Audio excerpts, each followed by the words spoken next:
Today to also look like upon re-entry. Yeah, and this is a flown Dragon capsule. So while the spacecraft is in orbit, it's flying at about 17,500 miles per hour. But as it comes back through the atmosphere, we actually don't, there's no brakes on Dragon aside from the heat shield, and so that heat shield actually with the atmosphere helps to slow the vehicle down to about 350 miles per hour before the drogues even deploy. Yeah, it's quite incredible to think about that. Orbital velocity, again, 17,500 miles an hour, being slowed down to just 350 miles an hour with just atmospheric drag alone. Is incredible, and then from there we deploy the chutes, and so most of the job, thank you to Earth's atmosphere for slowing down Dragon. Most of it is done by the friction up there. So we are waiting on the next event, which is we're going to be waiting on confirmation that the nose cone has been closed, and then we're going to be entering that blackout portion, the communications blackout period, a few minutes later. It is expected to last for about 7 minutes, and what I would expect to hear is we heard those Quindar tones, those beeps from crew to core and core to crew. Expect those to start to pop up again as we're coming out of that blackout period. We want to make sure that we reestablish communication with the crew. Yeah, and actually, before we go into the blackout period, we should hear some comms as well. Again, the core here in Hawthorne, Mission Control Hawthorne, communicates with the team, makes sure that they know which event is coming up next so that they know what to expect. And so we should be hearing some of that confirmation that they will be going into the blackout period, as well as some confirmation and some comms when they exit that period. Altitude.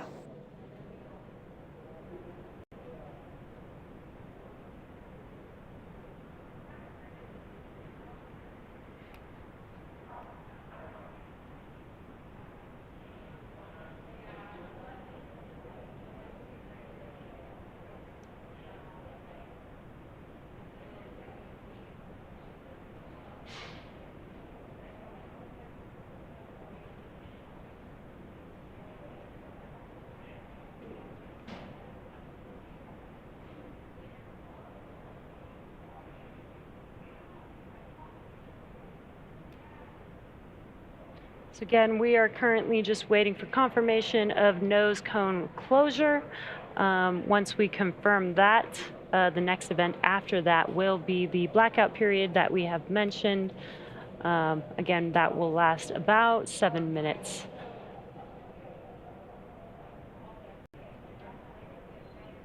What you're seeing on your screen right now is Mission Control Hawthorne here at SpaceX headquarters.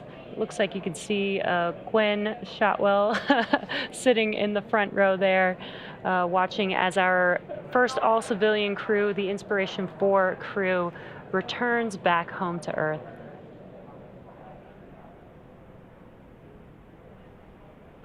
Yeah, and the recovery team and the launch team did a great job looking at weather, looking ahead, because Florida weather in the fall it can be tricky, but we got excellent weather during liftoff on Wednesday, and a pretty darn good weather right now for splashdown as well. Yeah, when we did get some live views of the seas there, it did look pretty calm, which is exactly what we want. We want to make sure that during recovery, we have some steady seas, not just for the crew. Dragon, nose cone is secure for entry. Copy that, SpaceX, we show. Sounds like we got that confirmation of nose cone closure. So as we begin the second half of entry, Dragon is now beginning to flush nitrox into the cabin and continuing to top off the Inspiration4 crew's suits with cool air. Again, this is what will allow the cabin temperature to remain comfortable, while external temperatures can reach upwards of 3,500 degrees Fahrenheit.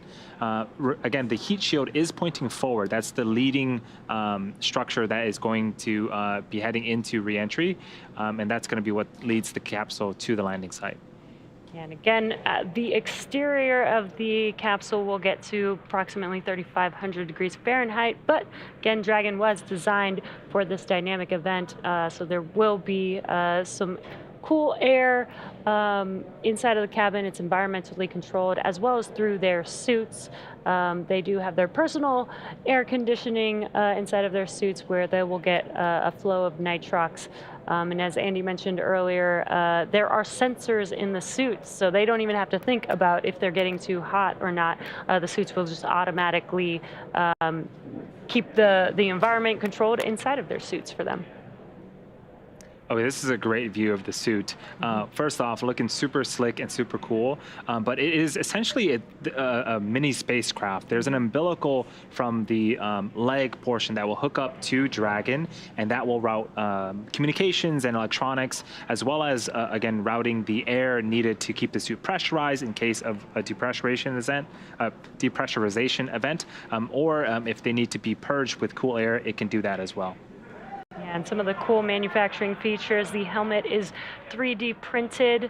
The material of the exterior of the suit is heat resistant, as well as the gloves are designed, they're conductive so that they're designed to be able to use them on the touchscreen. Yeah, and again, they're all custom made for each of the astronauts.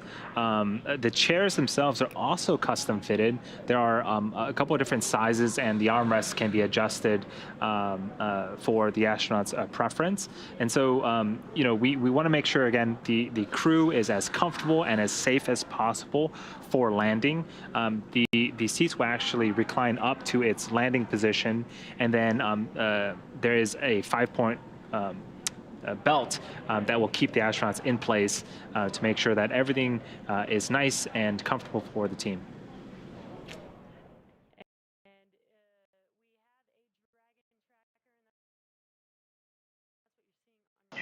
I'm going to be back in a minute.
We got it, and so things are looking great for splashdown in about 20 minutes here. So super exciting, and things will start to get very, very dynamic, and a lot of events will happen over the next 20 minutes or so.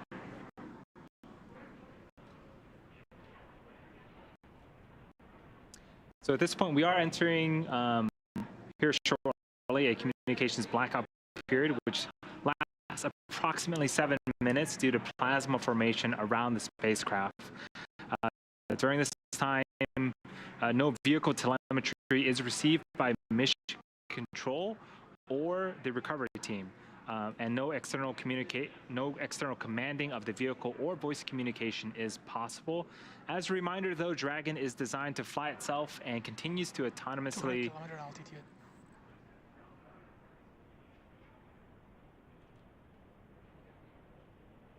So Dragon is designed to fly itself and continues to autonomously use its Draco thrusters to orient itself during re-entry. So during re-entry, the vehicle will be slowing down from orbital velocity, which is approximately 17,500 miles an hour, all the way down to about 350 to 400 miles an hour before we deploy those chutes.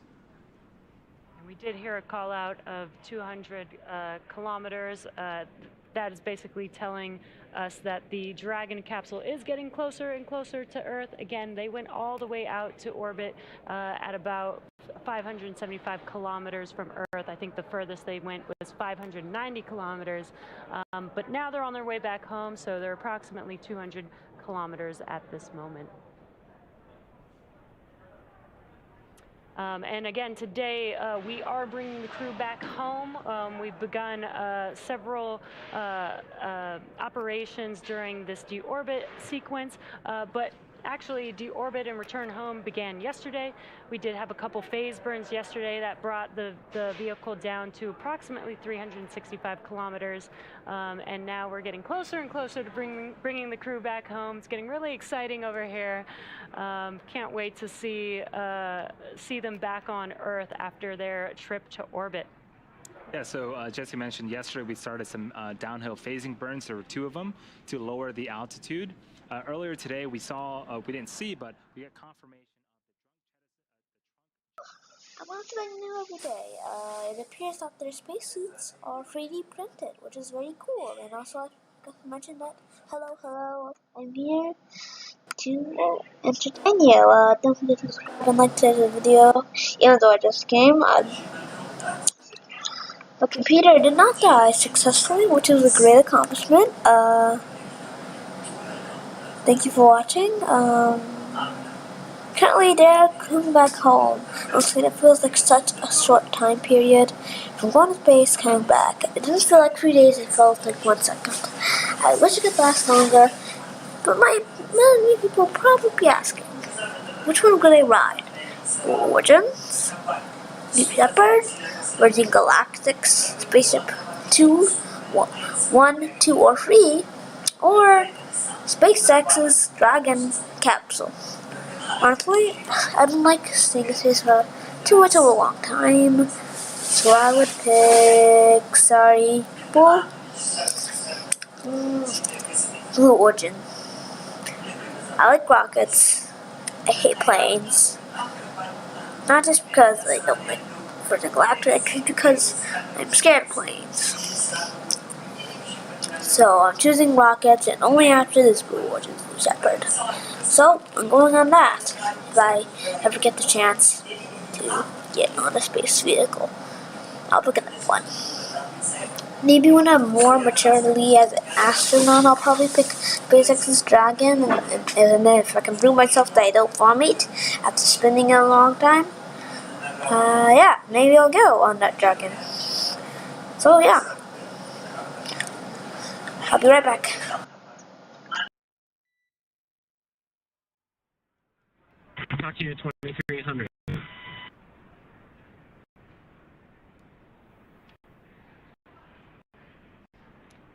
Just under 5 minutes away from that blackout period. So what you're seeing on your screen is the core, the crew operations and resources engineer communicating with the crew on board Dragon, preparing for re-entry back into the Earth's atmosphere. So they're closing their visors and making sure that their 5-point harnesses are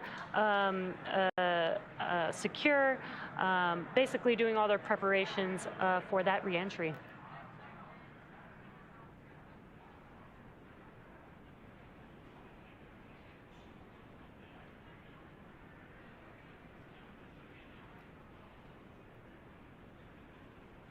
And again, if you're just now joining us, you are tuned into the Inspiration4 mission. This is the first all-civilian crew out to orbit, and now they've been out there for about 3 days and now making their way back. And the crew on board is Jared Isaacman, who's the commander for the mission. He is the 38-year-old CEO of Shift4 Payments. He has been a fighter pilot for many, many years. He's flown in over 100 air shows, and always does a fundraiser or a charity event with every one of his air shows, and he's doing the same thing with this mission, which is pretty incredible. Up next, we have Haley Arsenault. She's 29 years old, and she is actually the youngest American to fly in space ever. She's also the first. Slowing away from its teeters by his attitude. Continuing to get great calls.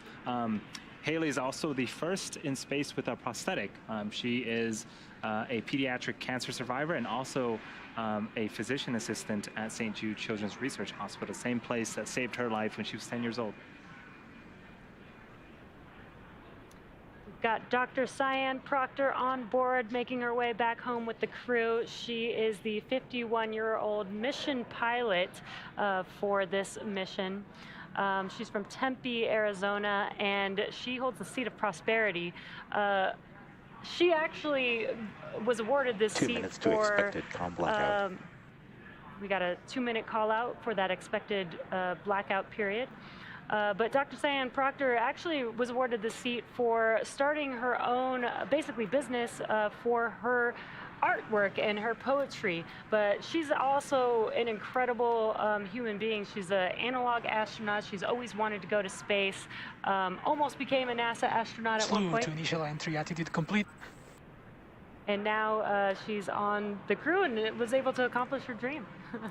And last but certainly not least is Chris Dombrowski. He's 42. He's a data engineer at Lockheed Martin and a United States Air Force veteran, a space enthusiast through and through. And I was watching the docuseries, and he's just a husband and father first and foremost. And so those were our 4 crew members that are currently making their way back home, back down to Earth, and as part of the Inspiration4 mission.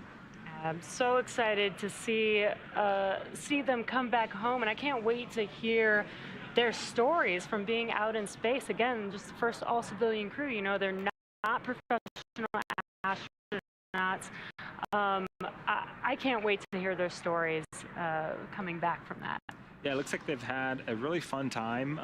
I was watching the interview with the St. Jude children yesterday, and they were throwing M&Ms all over the capsule. Thermodynamic acceleration. And with the microgravity, just darting them down and trying to chase them down. So they're obviously very, very good friends, and work very, very well together. And we are entering this blackout 100 period. kilometer altitude.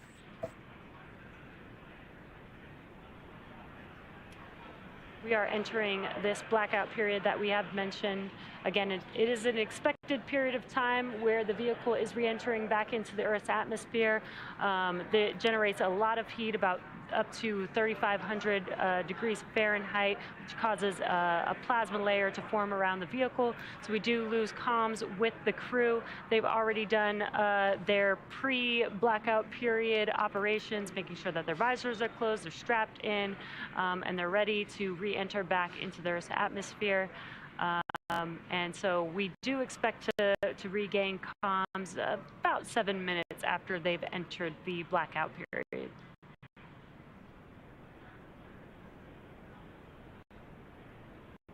So the view on your left is Mission Control in Hawthorne, SpaceX's headquarters. You can see that we've got some folks gathering. They're also very excited for Inspiration4 to return back to Earth. And so, yeah, we're all waiting. We're actually about 20-25 minutes away from splashdown off the coast of Florida. Again, Dragon, even throughout this blackout period, it can pilot itself essentially. So, again, the crew just needs to make sure that they're strapped in and enjoy the flight, because Dragon will take them to where they need to be. Yeah, exactly. And as we mentioned earlier, they don't really have to do anything aside from follow along with each event that is happening. So we did catch them earlier watching some movies on their flight back home. But yeah, they really don't need to do much, as Dragon is autonomous. Yes. So after we splash down, for those that are maybe watching for the first time or wondering, well, how does Dragon get out of the water? So Dragon itself is designed to be waterproof. 80 kilometer altitude. Lossacom, start of blackout period. So just heard the Anticipated calls. acquisition of signal in 4 minutes and 35 seconds. So we just heard the call out that Dragon is about 80 kilometers in altitude. We're entering that communications blackout period now, and we just got an update that it's expected to last about 4.5 minutes. So again, we'll reestablish communications with the crew after this blackout period, but we are entering the atmosphere at a very, very, very high velocity, and when we start to get a lot of friction from the atmosphere and the space capsule, we start to form that plasma, and plasma tends to interfere with communication. So it's a temporary communications blackout, and again, we're going to be able to reconnect with them in about 4 minutes here. And during this time, no vehicle telemetry is received by mission control or the recovery team. There's no external commanding of the vehicle or voice communication. That is not possible at this time. So as a reminder, Dragon is designed to fly itself and continues to fly autonomously using Draco thrusters to orient itself during this re-entry.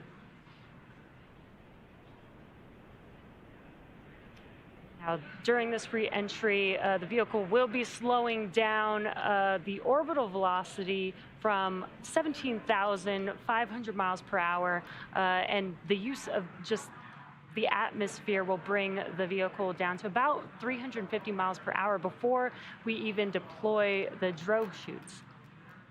Yeah, a few minutes after we get communications again, we are expecting to deploy the sets of parachutes. We have 2 sets. The first, again, are drogue chutes. There's 2 of them. Their job is to slow the vehicle down from about 350 miles an hour to about 120 miles an hour, and those deploy at around 18,000 feet. Shortly after that, we'll deploy our main parachutes. There's 4 of them. Those are larger, circular, orange and white chutes, and their job is to slow the vehicle down from 120 miles an hour to about 15 miles an hour, and then we'll make splashdown off the coast of Florida in the Atlantic Ocean.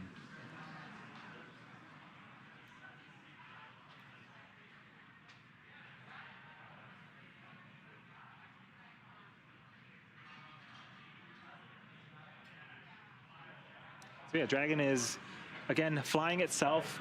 Even the chutes that I had just mentioned about, there's sensors on Dragon that detect altitude and pressure, and they will determine when to fire those parachutes. And so pretty much everything on Dragon is autonomous, and again, it's steering itself. It's taking the Inspiration4 crew where they need to go for their targeted splashdown. Again, if you're just now joining us, we're currently in progress of the blackout period. What this is basically the Dragon spacecraft re-entering the Earth's atmosphere. It'll see temperatures, external temperatures of about 3,500 degrees Fahrenheit, building a plasma layer around the vehicle, preventing comms and communication with the Dragon spacecraft. It's expected to last about 4.5 minutes. We're a little over halfway through that right now. So we should, in a couple minutes here, start hearing some comms from the core, checking in to regain that communication with Dragon.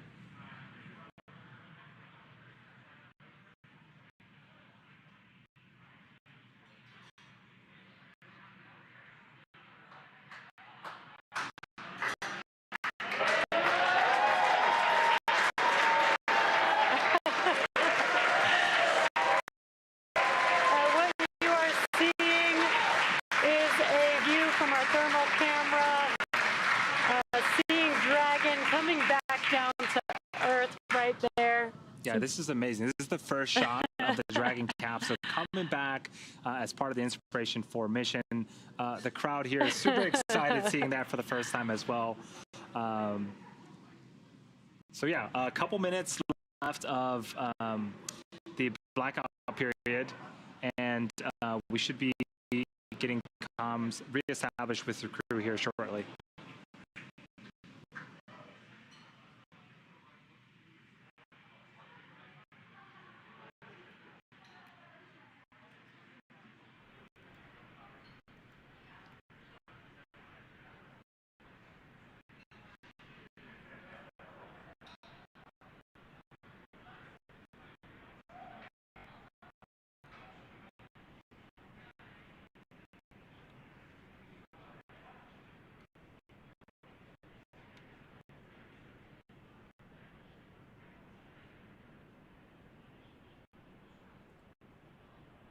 What you're seeing on your screen right now is on the left-hand side. That is Mission Control Hawthorne. Dragon, GPS converged. Expect nominal altitude for drogue chute deploy.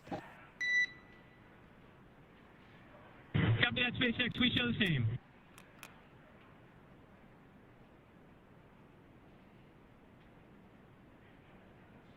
And those comms confirm that we have regained comms with Dragon, and they're getting ready for drogue deploy here shortly. Yeah, I love these tracking shots.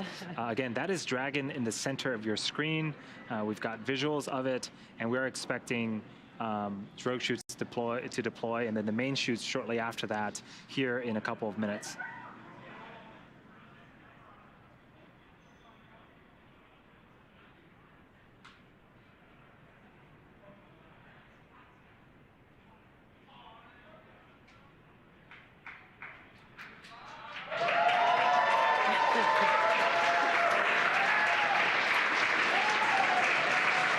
Again, a lot of excitement for Inspiration4 crew's return, waiting on drogue chute deploy. That happens at about 18,000 feet. Dragon, brace for drogue window. Copy that, SpaceX. We're bracing.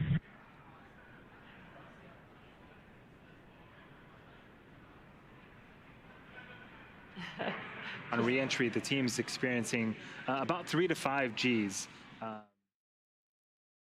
Drone ship deploy next. Heard some words to have them brace for drogue deploy. They will feel the difference in speed when the chutes do deploy. That was what the core mentioned there. That's such a cool shot of Dragon coming back down to Earth. It looks very fast. I mean drogue.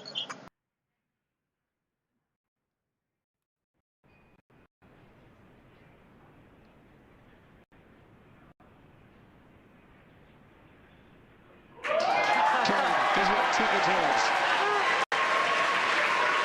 There it is. I'm hearing two good drones. Yeah, so this is a really... This is a great shot of Dragon looking up at the drogue chutes. A lot of communication going back. Look at that, look at that. This is unbelievable. As you can see, we can finally see Dragon. Woo! And it's still morning over there. And the East Coast. Look, I live near that place, so I'm gonna go there. Oh, is that main parachute deploy. Woo! This is exciting. There you see a spark. Woo! And deploy. They're getting bigger. That's how you know they're deployed. You're supposed to hear a noise, but I can't hear any noise from my computer. It's coming down, baby, coming down. Ready? 10, 9, 8, 7, 6, 5, 4, 3, 2, 1. Woo! I don't know why I'm counting, but oh, there's the crew. Finally, we could see them, and I think we can tell that they're not in 0G anymore. Oh, we can see Crew Dragon. That looks amazing. Why did you have to do the low resolution download? Yeah, that one. That's high resolution. I like that. Okay, so keep on it, SpaceX. Oh God. Keep on it, SpaceX. Woo! It's falling down, it's falling down, it's falling down. Okay. 9, 8, 7, 6, 5, 4, 3, 2, 1. I'm just counting down for no reason, but I'm out of words. I didn't know what to expect on either of their faces. sad, mad, happy, exploded. I actually don't know what to expect. All I expect is peace inside that capsule. Not people destroying the whole world from that. That would be horrible, but... So, I honestly can't wait till this thing lands. I haven't talked in a while, haven't made live streams in a while, haven't made videos in a while. Anyways, if you have seen, check the video. I just posted it about 2 hours ago. Go and see it. It's really interesting. It's about the FAA finally did the environmental review, which means they're possibly launching in October. Woo! I need to change that Starship Orbiter launch stuff. I need to change it to the updated version. But oh my god, this is a very close view. It looks like it has spider webs. We don't see the parachutes, but okay.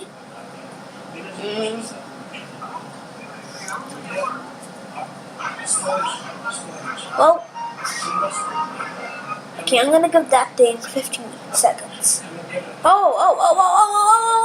Touchdown! We have touchdown in the ocean! Touchdown! Pew! It looks like it's tilted over. Woo! Touchdown! And the parachute is still on top of the rocket. Let's hear Inspiration4, on behalf of SpaceX, welcome home to planet Earth. Your mission has shown the world that space is for all of us and that everyday people can make extraordinary impacts in the world around them. Thank you for sharing your leadership, hope, generosity, and prosperity. And congratulations on your incredible journey.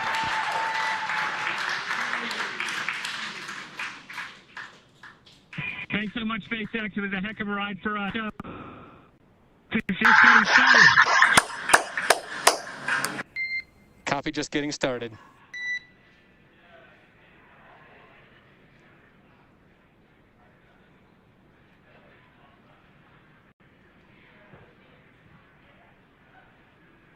So welcome back, Inspiration4. The Dragon Resilience capsule has returned. The crew has returned. What a phenomenal visual that we got. And I love that Jared said, we're just getting started. Right. This is the beginning of their journey, of the next steps to the new era in human spaceflight. And just, you know, what an incredible mission. What an amazing view watching them touch down and splash down into the Atlantic Ocean. You could hear the crowd here. So excited to welcome the crew back home. Yes. So we do have a couple of events that need to happen first before we can start to get the crew out of the capsule. So you can see some boats headed towards Dragon.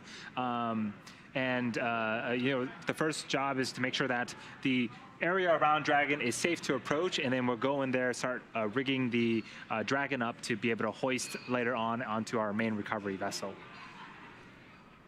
So we also heard that Jared had given us the confirmation of stable 1. What that means is Dragon has splashed down and is upright. There's also a stable 2. Dragon can actually be upside down or sideways.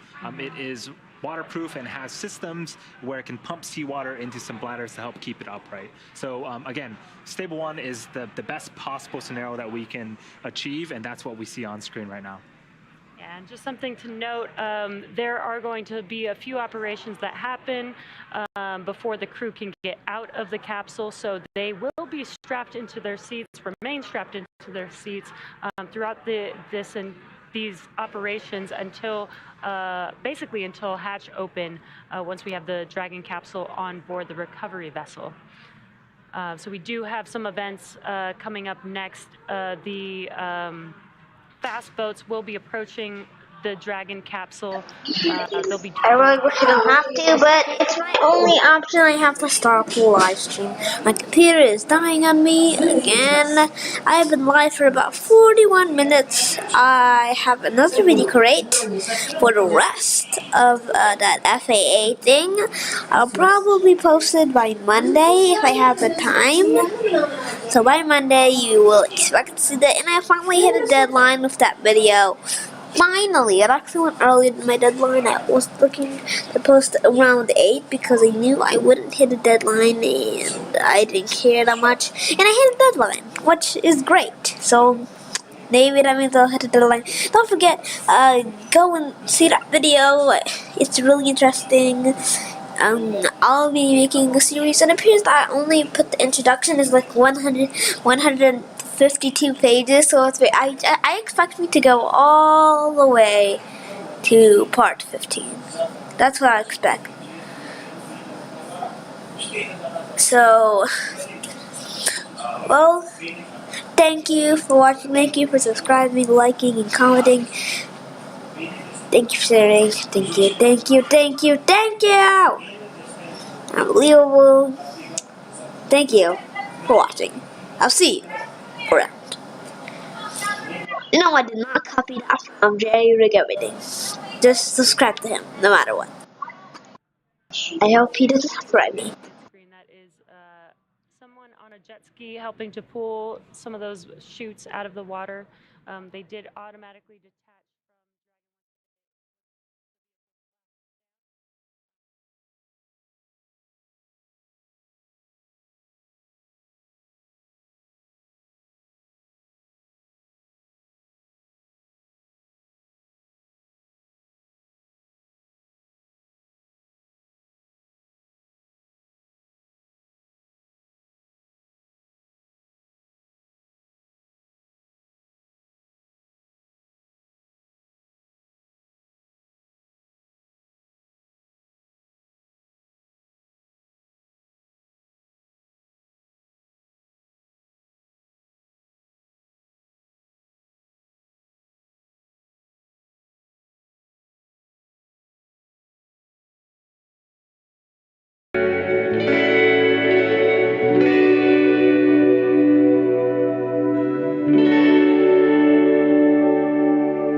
Thank you.